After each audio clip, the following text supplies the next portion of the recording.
bagaimana caranya mengkritik pemerintah tanpa dipanggil polisi seperti dikeluhkan oleh Pak Kwik atau siapa saja. Ini tentu menjadi bagian daripada upaya kita semua. Jadi undang-undang ITE itu ada atau tidak ada tergantung pada cara si presiden memandang demokrasi.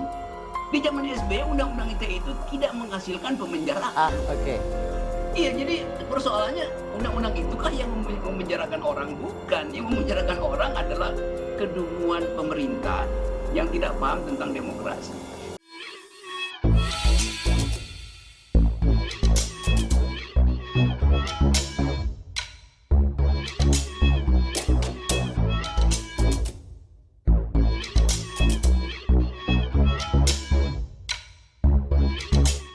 Tonton video ini sampai selesai agar Anda tidak gagal paham.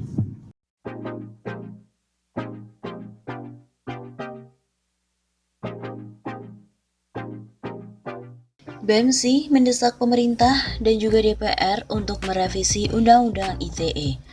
Badan Eksekutif Mahasiswa Seluruh Indonesia (BEMSI) mendesak pemerintah dan juga DPR untuk merevisi Undang-Undang Nomor 11 Tahun 2008 tentang Informasi dan Transaksi Elektronik. Koordinator Pusat BEMSI, Remi Hastian, menilai Undang-Undang ITE mengandung banyak pasal karet. Pasal-pasal itu seringkali digunakan untuk menjerat orang-orang yang kritis terhadap pemerintah. Mendesak pemerintah bersama dengan DPR untuk melakukan revisi Undang-Undang ITE terhadap pasal-pasal karet agar tidak terjadi multitafsir, sehingga sejalan lurus dengan asas demokrasi di Indonesia, kata Remi dalam keterangan tertulis pada hari Minggu 21 Februari. BEMSI juga meminta untuk Polri lebih selektif dalam menanggapi laporan terkait Undang-Undang ITE. Polisi diminta untuk tegas menegakkan supremasi hukum. Remi yang menyampaikan pihaknya mengecam penyalahgunaan Undang-Undang ITE oleh pemerintah. BEMSI tak sepakat Undang-Undang ITE digunakan untuk membungkam suara-suara kritis.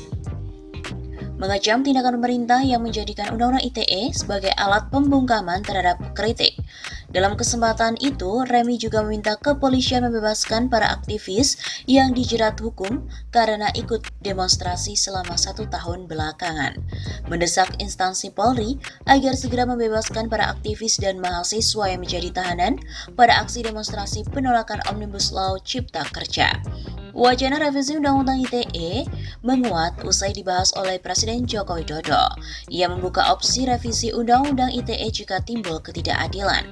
Jokowi juga menilai masyarakat jadi saling lapor memakai Undang-Undang ITE dalam beberapa tahun terakhir.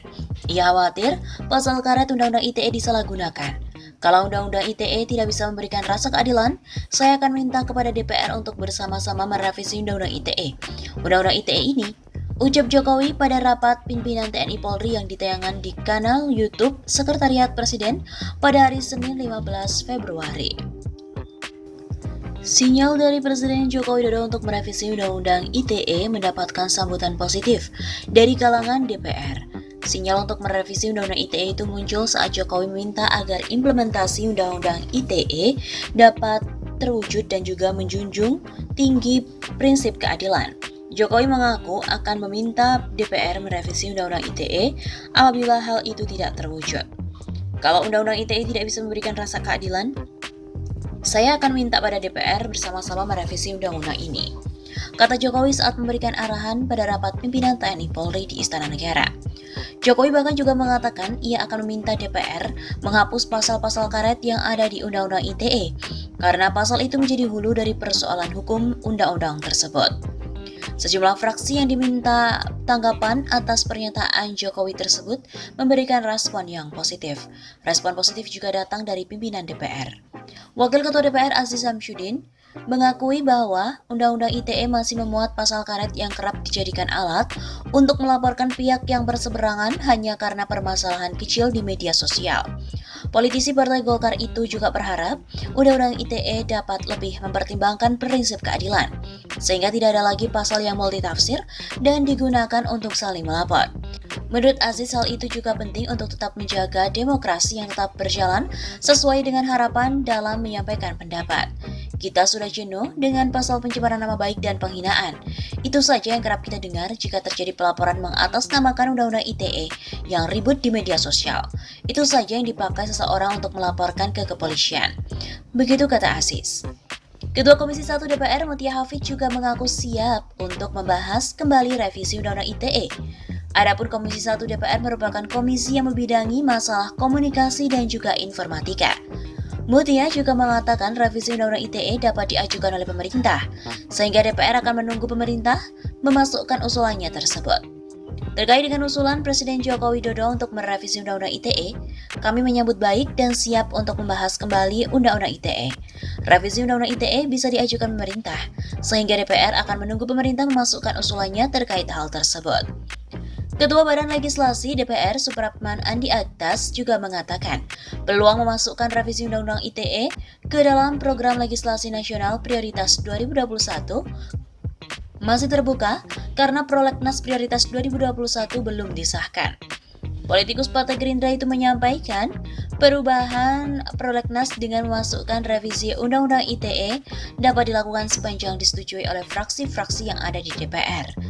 Menurut Supratman lagi, peluang itu terbuka lebih lebar jika Joko Widodo benar-benar menginginkan Undang-Undang ITE untuk direvisi. Jadi memungkinkan pimpinan DPR dan juga Badan Musyawarah meminta Balek untuk rapat kerja lagi dengan Menkumham dan juga PPUU DPD. Hal itu untuk penyesuaian Prolegnas.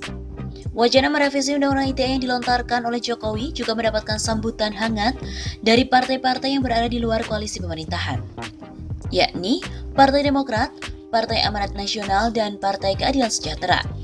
Wakil Ketua Umum Partai Demokrat, Benny Kaharman, mengatakan partainya sependapat dengan Jokowi bahwa Undang-Undang ITE perlu direvisi karena telah menyebabkan ketakutan bagi publik untuk berpendapat. Namun Benny meminta agar Jokowi benar-benar serius.